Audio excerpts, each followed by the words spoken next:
오늘 하나님의 말씀은 사사기 2장 20절에서 3장 4절 말씀까지 보겠습니다.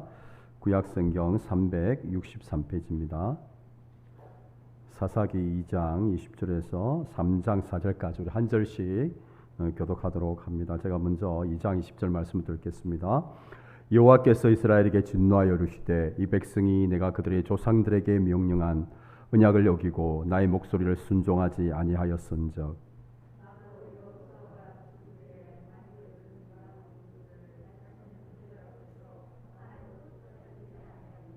이는 이스라엘이 그들의 조상들이 지킨 것 같이 나 여호와의 도를 지켜 행하나 아니하나 그들을 시험하려 함이라 하시니라.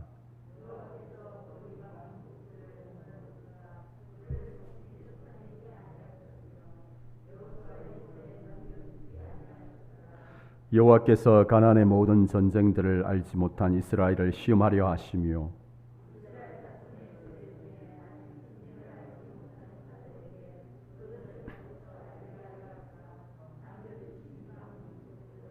블레셋의 5 군주들과 모든 가나안 족속과 시돈 족속과 바알 헤르몬 산에서부터 하맛 입구까지 레바논 산에 거주하는 히위 족속이라. 남겨두신 이방 민족들로 이스라엘을 시험하사 여호와께서 모세를 통하여 그들의 조상들에게 이루신 명령들을 순종하는지 알고자 하셨더라. 아멘. 한번 따라서 하도록 하겠습니다. 그리스도인은 싸움을 잘해야 합니다. 예. 여러분, 제가 그리스도인은 싸움을 잘해야 합니다라고 이렇게 이야기를 했을 때 여러분 솔직히 어떤 생각이 드십니까? 아이고 목사님, 아니 그리스도인이 싸움을 잘해야 한다니요? 그리스도인은 피스메이커가 돼야 되고 평화주의자가 돼야 되는데 싸움을 잘해야 한다니요? 속으로 이렇게 그죠? 생각하시는 분이 계실 것 같아요. 맞습니다. 우리 그리스도인은 싸움을 좋아하는 사람이라기보다는 피스메이커와 합평케 하는 사람, 평화주의자가 되어야 됩니다. 근데 오늘 또 우리가 이 성경을 보면 그리스도인은 피스메이커, 평화주의자이기도 하지만 동시에 싸움을 잘하는 사람이어야 한다. 그렇게 말씀하고 있습니다. 오늘 우리가 읽은 이 사사기 말씀을 보면 계속해서 싸우는 이야기가 나와요. 싸우는 사람이 예수님을 믿지 않는, 오늘날 말하면 예수님을 믿지 않는 불신자가 아니고 하나님을 믿는 하나님의 백성이 싸움을 하는 이야기가 이 사사기에 나옵니다. 오늘 사사기에서 이야기하고 있는 것은 그리스도인은 어떤 사람인가? 싸움을 잘하는 사람이다. 아이고 목사님, 이게 도대체 어떤 말일까? 그리스도인이 싸움을 잘해야 한다. 오늘 이제 본문의 말씀은 당시 하나님을 모르는 이방 백성들과 함께 더불어 사는 이스라엘 민족이 이들과 싸우는 이야기가 기록되어 있습니다. 한마디로 이제 전쟁 이야기죠. 싸움에 관한 이야기입니다. 자, 그러면 우리가 이 오늘 본문을 보면서 사사기는 그리스도인은 하나님의 백성은, 하나님의 자녀는, 그리스도인은, 신자는 싸움을 잘하는 사람이어야 하는데 그 싸움이 어떤 싸움인가 하는 것이 참 중요합니다. 우리가 생각할 때에 그리스도인은 싸움을 잘하는 사람입니다라고 하면 우리가 막 멱살을 잡고, 아니면 이제 우리 자매님들은 머리카락을 잡고 싸우더라고요. 우리 뭐 남자들 주로 옛날에 우리 막 주먹을 때리고 그러잖아요. 막 코피 터지면 우리가 싸우면 이기잖아요. 근데 보니까 우리 이제 자매님들은 여학생들 싸울 때 보니까 머리카락 잡고 막 떴더라고요. 막 서로가. 그죠? 그 서로가 이제 동시에 하나 둘 셋가 나야 되는데 진짜 싸움을 잘하는 여학생들은 하나 둘 셋 하는데 그대로 잡고 있더라고요. 근데 이제 순진한 여학생은 어떡합니까? 하나 둘 셋 진짜 이렇게 손을 놓는 거예요. 하여튼 그 장면이 생각이 나는데, 그런 싸움이 아니고 오늘 그리스도인은 싸움을 잘해야 한다라고 할 때 이 싸움이 세상에서 말하는 그런 싸움이 아니라 다른 싸움이라는 거예요. 자, 오늘 우리가 본문을 보시면 하나님께서 이제 이스라엘 백성들을 하여금 가나안 땅을 선물로 주시고 그 가나안 땅을 이제 정복 전쟁을 해서 차지하도록 하셨는데, 오늘 말씀을 보니까 이스라엘 백성이 이 가나안 땅 전체를 이제 다 차지하지 못했던 것들을 이야기하고 있는 거예요. 하나님께서 가나안의 일부 부족들을 정복하지 못한 채로 남겨주셨다. 그렇게 적고 있습니다. 그 이유가 이제 21절 말씀 이렇게 이야기하죠. 나도 여호수아가 죽을 때에 남겨둔 이방 민족들을 다시는 그들 앞에서 하나도 쫓아내지 않으니. 그러니까 남겨두었는데 그 이유가 무엇인가 하면 오늘 본문에 두 가지 이유가 기록되어 있습니다. 왜 하나님께서 이스라엘 민족들로 하여금 하나님을 모르는 이 불신자들, 이방 사람들을 다 쫓아내지 아니하고 일부 남겨두었는가? 그 이유 두 가지가 나오는데 첫 번째 이유가 22절에 기록되어 있습니다. 우리 22절 말씀을 같이 한번 읽어보겠습니다. 시작. 이는 이스라엘이 그들의 조상들이 지킨 것 같이 나 여호와의 도를 지켜 행하나 아니하나 그들을 시험하려 함이라 하시니라. 그러니까 첫 번째 이유는 이스라엘 백성들이 여호와의 도, 그러니까 하나님께서 주신 십계명 말씀 또 율법의 말씀을 지키는지 지키지 않는지를 시험해 보시기 위해서 하나님께서 이 이스라엘 백성들에게 가나안 민족들을 다 쫓아내지 못하도록 하셨던 것이죠. 자, 두 번째 이유가 3장 2절 말씀에 기록되어 있습니다. 같이 읽겠습니다. 이스라엘 자손의 세대 중에 아직 전쟁을 알지 못하는 자들에게 그것을 가르쳐 알게 하려 하사 남겨두신 이방 민족들은, 두 번째 이유 왜 남겨두셨는가? 전쟁을 알지 못하는 이 이스라엘 백성들에게 전쟁이 무엇인지 배우도록 하기 위해서 하나님께서 가나안 민족들 일부 남겨두신 거예요. 이 모두가 이스라엘 백성들을 하나님께서 테스트하시는 것이죠. 시험하시는 것이죠.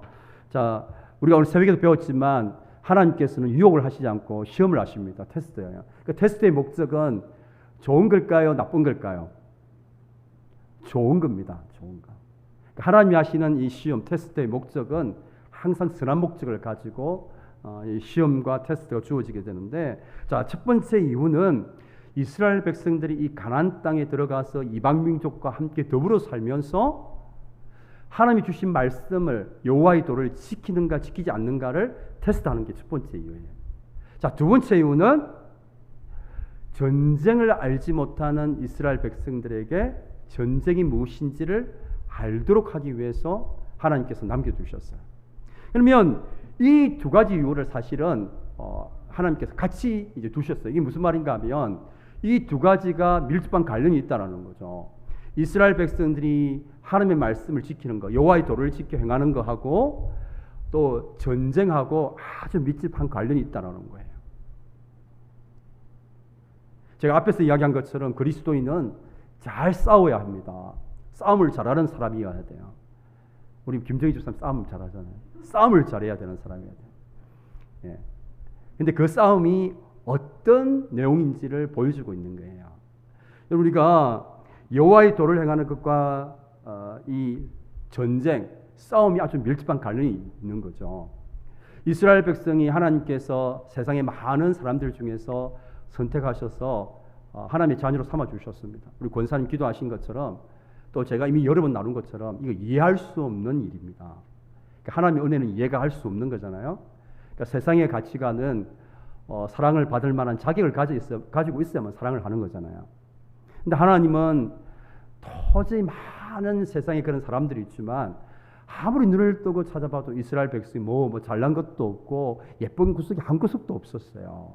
그런데 많은 그 잘난 민족들, 여러분 로마 민족이라든지 우리가 아는 것처럼 페르시아 어떤 민족이라든지 이런 잘난 민족들 많잖아요.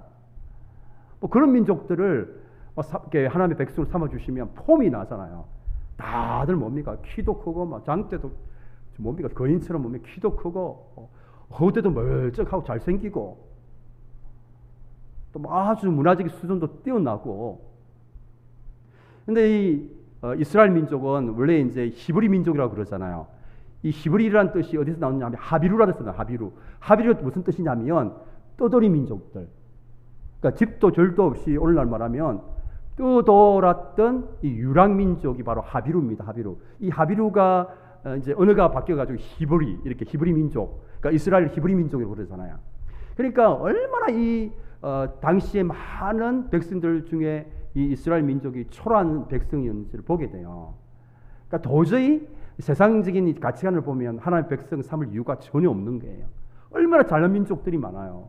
로마 민족 얼마나 뛰어납니까? 차라리 이집트 민족을 백성으로 삼으시지.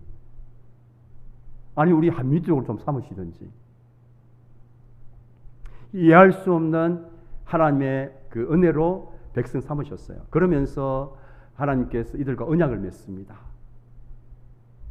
이 언약의 내용은 아주 간단해요. 나는 너희의 하나님이 되고 너희는 내 백성이 되리라. 근데 어떻게 해서 하나님 백성이 됐는가? 은혜로 되었는데, 하나님 백성은 이 이스라엘 백성이 착각하기 시작한 게 뭡니까? 아, 우리가 핏줄이 태어날 때부터 이스라엘 민족이기 때문에 하나님 백성이구나 착각하기 시작한 거예요. 그게 아니라 하나님의 말씀을 지킬 때에 이스라엘 민족이 하나님 백성이 되는 거예요. 그래서 십계명을 주셨고 율법의 말씀을 주셨어요. 여러분 오늘날도 마찬가지입니다. 하나님의 백성의 정체성은 여러분 우리가 교회 다닌다고 해서 그것이 꼭 하나님 백성이다 이렇게 일치하는 것 아니에요. 하나님 백성의 정체성은 오늘날도 하나님의 말씀을 지켜야만 하나님을 모르는 이 이방의 백성들과 구별이 돼요. 하나님의 백성이 되는 거예요. 근데 언약을 맺으셨는데, 자, 중요한 것은 이 이스라엘 백성들이 전쟁을 통해서 무엇을 배워가는가? 자기들이 누구인가를 배워가게 되는 거예요. 쉽게 말하면 자기들이 하나님의 언약을 소유하고 있는 언약 백성인데 하나님의 언약 백성으로 세워져 가는 거죠. 이렇게 성경을 가만히 보세요. 이스라엘 백성이 싸우는 전쟁은 단 한 번도 세상의 힘과 무기와 전략으로 이긴 적은 단 한 번도 없습니다. 가만히 한번 보세요. 그래서 이스라엘 백성들이 전쟁을 하러 나갈 때 반드시 거치는 과정이 있습니다. 그게 뭡니까? 하나님께 물어보는 거예요. 하나님, 우리가 이번 전쟁에 올라가면 좋겠습니까? 하나님께서 적들을 우리 손에 이번에 넘겨주시겠습니까? 꼭 묻습니다. 그러니까 이게 전쟁 자체가 여러분 우리가 생각하는 건 세상에서 말하는 싸움과 전쟁이 아님을 이야기해 주는 거예요. 뭐 우리가 멱살을 잡고 싸운다거나 세상의 나라들이 막 서로 침략을 해서 강한 나라가 전쟁에 승리해서 그 영토를 확보하는 그런 전쟁이 아니라는 거예요. 오늘 나와 있는 것처럼 이 전쟁이 무엇과 이렇게 같이 나옵니까?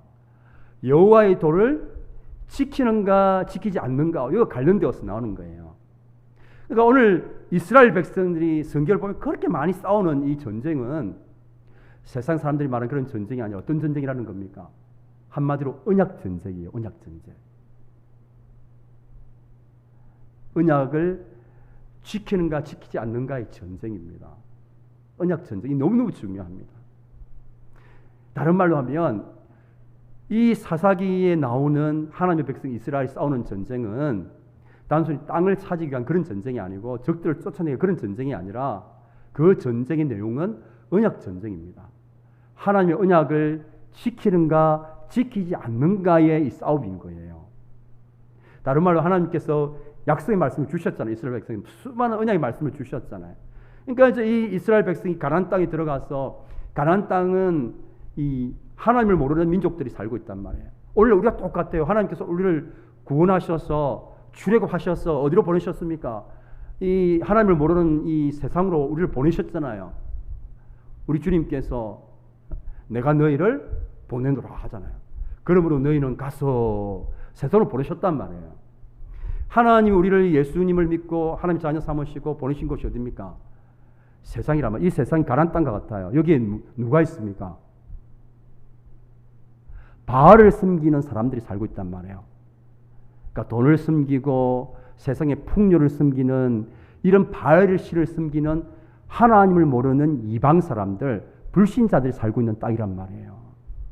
근데 이 땅에 하나님 우리를 보내신 것이죠. 그 땅에 들어가서 우리가 그들과 함께 더불어 살면서 과연 우리가 하나님이 주시는 말씀을 지키며 사는가, 아니면 이 세상 사람들이 섬기는 바알을 섬기며 살 것인가, 다른 말로 세상의 가치관을 따라서 살 것인가, 이 싸움이란 말이에요. 이 싸움이 하나님의 말씀에 순종하며 살 것인가, 하나님의 말씀의 원리를 따라서 살 것인가, 아니면 세상 사람들이 섬기는 바알신을 따라서 세상의 가치관을 따라서 그렇게 살아갈 것인가의 싸움이라는 거예요. 이 전쟁이. 그래서 언약 전쟁이에요.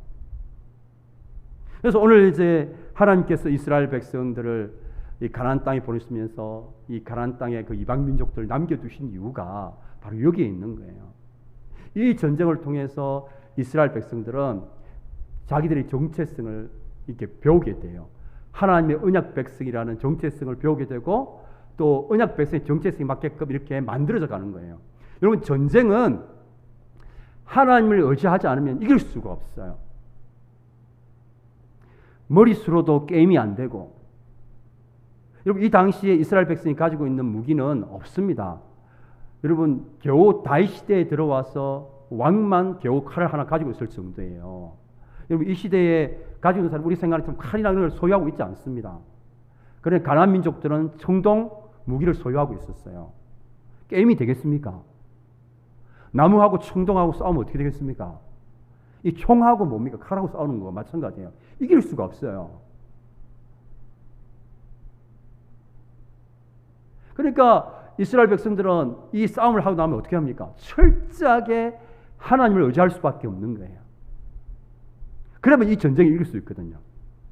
그렇기 때문에 이스라엘 백성은 이 정쟁을 통해서 하나님의 언약 백성의 정체성을 배우고 언약 백성의 정체성에 맞게끔 세워져 가는 거예요. 세상의 약속을 붙드는 것이 아니라 하나님이 주신 그 약속, 그 말씀들을 붙들면 이 전쟁에서 이기는 것입니다. 그래서 오늘 이스라엘 백성들이 싸우는 전쟁은 바로 하나님의 말씀대로 순종하며 살 것인가, 아니면 하나님을 모르는 세상 사람들처럼 세상 사람들의 그 가치관을 따라서 살 것인가의 싸움이라는 거예요. 그래서 이스라엘 백성이 가나안 땅에 들어갔을 때 하나님께서 여호수아에게 주신 말씀이 뭡니까? 여호수아 1장에 나오잖아요. 이제 가나안 민족과의 전쟁을 앞두고 있는데, 전쟁을 앞두고 있는 이스라엘 백성들을 향해서 하나님께서 주시는 말씀이 뭡니까? 병사들을 충분히 쉬게 하고, 어떻게 하면 기습 공격을 하고, 어떻게 하면 전술을 잘 세워서 공격을 하고, 뭐 이런 것들을 이야기해 주셔야 되는데, 하나님께서 뭐라고 말씀하십니까? 율법을 묵상하고 그 말씀을 지키고, 이런 이야기 하신단 말이에요. 그러니까 이 벌써 이스라엘 백성들이 싸워야 될 전쟁이 어떤 전쟁이라는 겁니까? 세상 사람들이 전쟁이 아니고 언약 전쟁이라는 거예요. 언약 전쟁. 하나님과 이스라엘 백성 사이에 맺은 그 언약의 내용처럼 하나님의 말씀대로 순종하며 살 것인가, 세상 사람들의 가치관을 따라가며 살 것인가의 싸움이라는 거예요. 여러분, 오늘날 이것은 어느 시대나 마찬가지입니다. 여러분, 왜 하나님께서 사사기 말씀을 기록해 놓으셨겠어요? 이 싸움은 사사 시대만 해당되는 싸움이 아니라 오늘날 이 땅 가운데 하나님의 백성으로서 하나님을 모르는 이방 백성들과 함께 더불어 사는 저와 여러분들에게 주시는 말씀이에요. 그리고 저와 여러분의 삶 가운데서도 치열한 이 전쟁이 이렇게 일어나고 있는 거예요. 여러분, 우리가 얼핏 보면 우리 가운데 일어나는 일들은 사실은 별로 상관이 없는 것 같아요. 겉으로 보면 경제 문제예요. 경제와 관련된 문제예요. 또 겉으로 보면 자녀의 문제예요. 또 겉으로 보면 사람들과의 이 관계의 문제입니다. 또 겉으로 보면 취업과 진로에 관한 그런 문제인 것처럼 보여요. 그러나 그 밑바탕은 언약 전쟁이에요. 언약 전쟁. 겉으로 보면 돈에 관련된 문제인 것 같고, 경제와 관련된 문제인 것 같고, 내 자녀를 키우고 양육하는 데 관련된 문제인 것 같지만, 그 밑바탕은 무슨 전쟁입니까? 언약 전쟁이에요. 자녀를 양육하는 데 있어서 하나님의 말씀 원리를 따라서 양육할 것인가, 아니면 세상의 가치관을 따라서 그렇게 양육할 것인가, 이 싸움이잖아요.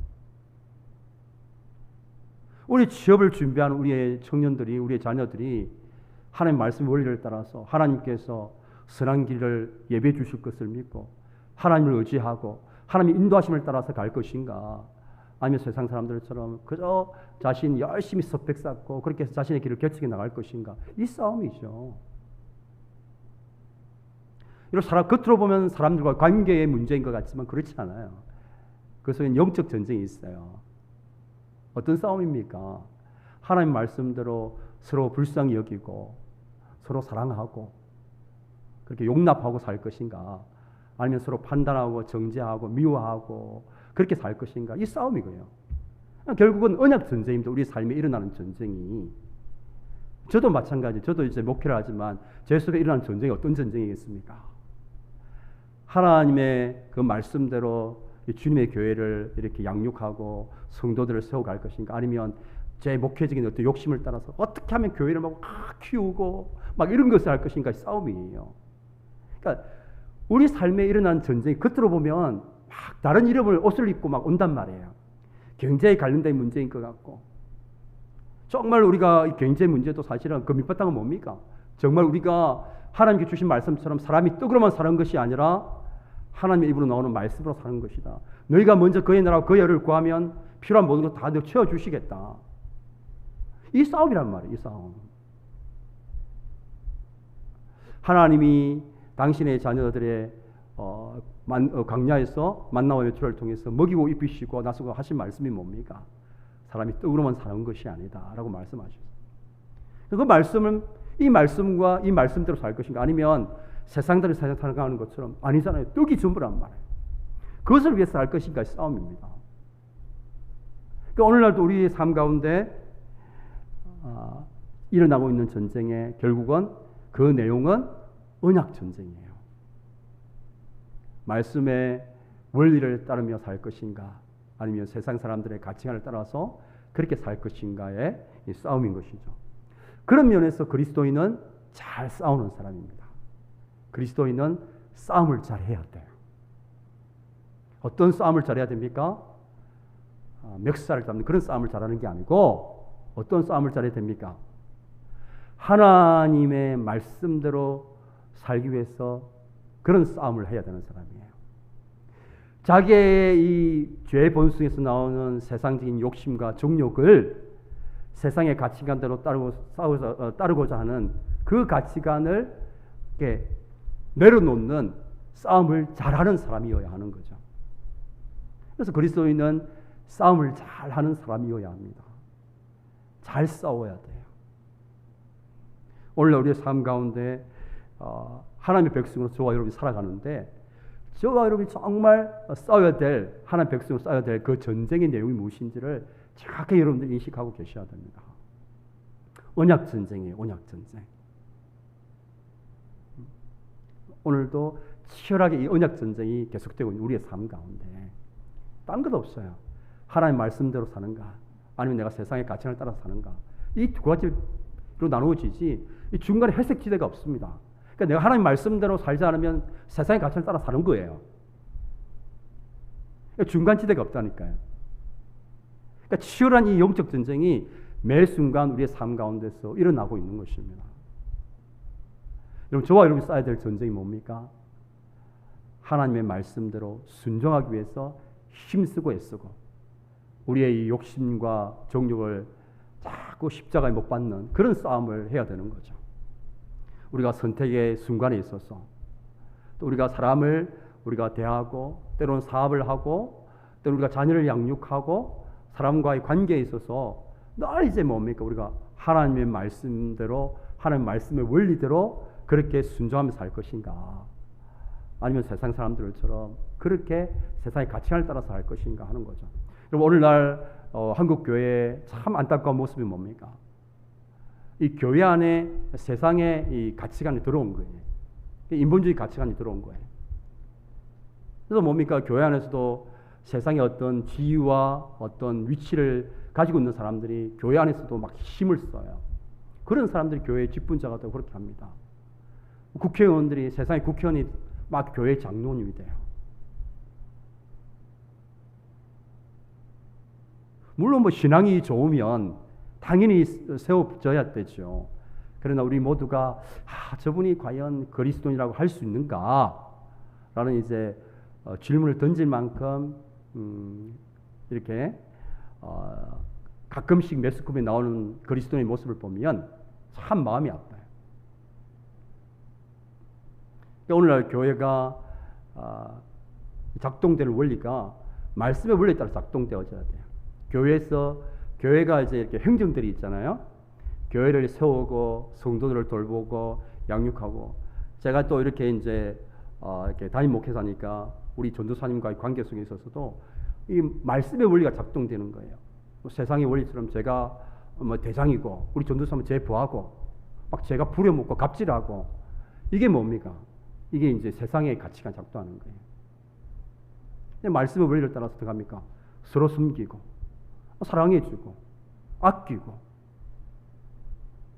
나보다 낮게 여기고. 저는 우리 전도사님 볼 때 놀란 건 뭐냐면 제가 전도사님 나이 때 저 정도 하지 못했어요. 우리 안에 늘 이야기합니다. 야, 나는 저때 저 정도 설교도 하지 못했고 저 정도 저 철이 없었다. 저는 이제 뭐 세월이 많이 지나서 겨우 이제 이 정도 됐는데 어쩔 때는 부러울 때가 있거든요. 그러니까 말씀의 원리를 따라서 교회 행정도 이루어져야 되는 거예요. 어떻게 하면 이 교회가 하나님의 뜻을 이루어가기 위해서 모든 행정이 거기에 집중돼야 돼요. 자꾸 다른 곳에 이렇게 낭비가 되면 안 됩니다. 세상의 원리를 따라서 어떤 큰 교회에서는 세상의 경영의 원리를 도입해요. 그래서 다 평가를 합니다. A 목장, 뭐 전도 몇 명, 헌금 얼마 해가지고 다 등수를 매겨요. 그래 딱 붙여놓습니다. 보험회사처럼 붙여놔요. 막 실적에 따라서 차별하고 막 그렇게 합니다. 물론 그 이제 좋은 의도를 가지고 했지만 그러나 한번 우리가 더 고민해야 될 것은 근데 말씀의 원리와는 이제 맞지 않을 수도 있는 일일 수도 있죠. 그렇기 때문에 중요한 것은 뭐냐면 개인도 그렇고 우리 교회도 그렇고 끊임없이 쌓여야 될 전쟁은 뭡니까? 말씀대로 하는 거예요. 말씀대로. 말씀대로 하면 아무 문제 없습니다. 근데 문제는 말씀대로 하지 않고 세상의 가치관을 따르고 세상의 원리를 하기 때문에 우리 개인도 문제가 생기고 교회도 문제가 생기는 거예요. 저는 늘 이렇게 우리 평강의 모든 우리 가족들 또 우리 평강교회가 정말로 말씀대로 살아가기 위해서 몸부림치고 또 힘쓰고 애쓰고 정말 이 싸움을 잘하는 그런 사람들이 될 수 있기를 주님의 이름으로 축복합니다. 이제 우리 또 찬양하면서 또 그런 삶을 살 수 있도록 같이 한번 기도했으면 좋겠습니다.